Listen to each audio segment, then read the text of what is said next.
Calverton Park mom whose car got towed from her driveway for having expired tags has her car back. Fox Files investigator Mitch McCoy has learned, though, as one car gets released, another neighbor had his truck towed away. Mitch. Yep, Mandy, hello. Good evening, everyone. The Fox Files reported earlier this month that Calverton Park officials believe vehicles with expired tags are a safety hazard. We shared a mom's story about her car being towed, but as she gets to get that car back, her neighbor's truck got towed away.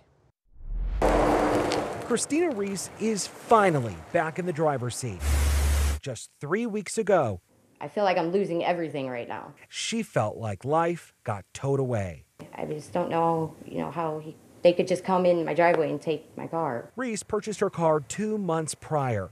The paper tags had expired. Calverton Park sent a letter warning her that she's in violation of subsection 28 of the city's code because it did not have a current license plate or current vehicle registration. For those curious, the city considers it a nuisance violation, but more specifically, a nuisance affecting public health. It's concerning what happened to Miss Reese, that there was no real public health aspect. Lee Camp is with Arch City Defenders. After the Fox Files investigation, Camp started working with Reese. Safe to say, they're not happy. Camp calls it an emergency situation and is looking at filing a temporary restraining order to stop the tows from happening until a judge can decide if it's constitutional. We know that municipalities and municipal courts aren't raising as much money in terms of fines and fees for moving violations as they historically have. Is this just a recalibration to make money? That's certainly a question we're going to explore. A warning is sent out, giving 10 days to remove the vehicle. Calverton Park Police and Code Enforcement Lieutenant Sean Gibbons told the Fox Files earlier this month they get an administrative search warrant signed by the municipal judge to seize vehicles in violation of the city's ordinance. Since December 2020, there had been 350 total violations, with 81 vehicles towed away. And it's up to courts to determine whether we stay on one side or on the other. That's not up to us. But until that, then we can interpret it how we must, and the city attorney's advice. It's been an emotional roller coaster, that's for sure. Inside Calverton Park here, there's a man. He tells me that he's physically too weak to talk on camera. That's because he recently had a stroke. He also has heart issues, not to mention his truck that just got hauled away from his own driveway. As Reese retrieves her car, her neighbor's truck is being towed away. We won't share his name, but the man nearing his 70s says he hasn't been able to drive in more than 2 years.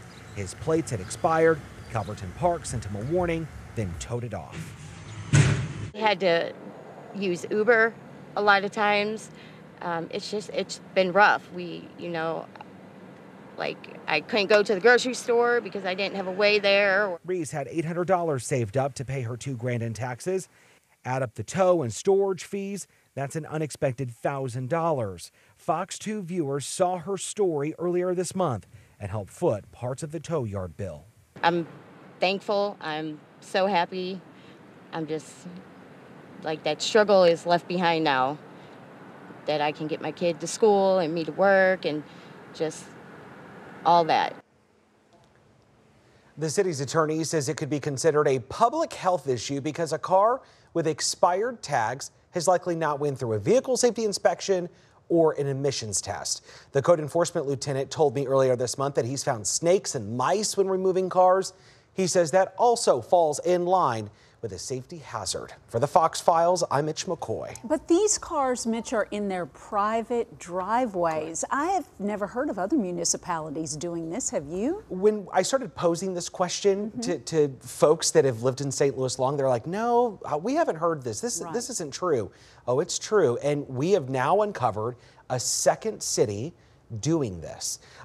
Actually just left their city council meeting earlier tonight. We certainly were not welcomed, but we started posing the question, and that'll be coming up later tonight. And someone's making a lot of money on this. Yes, and whether it be the court fines that are being handed out, you're looking at tow yards because cities have contracts with tow truck companies. So not to mention the taxes that are already owed. So it's commonly referred to as a debtor's jail. Yeah. So we're going to have much more on this all week long on I Fox know 2. you'll follow it, Mitch. Yeah.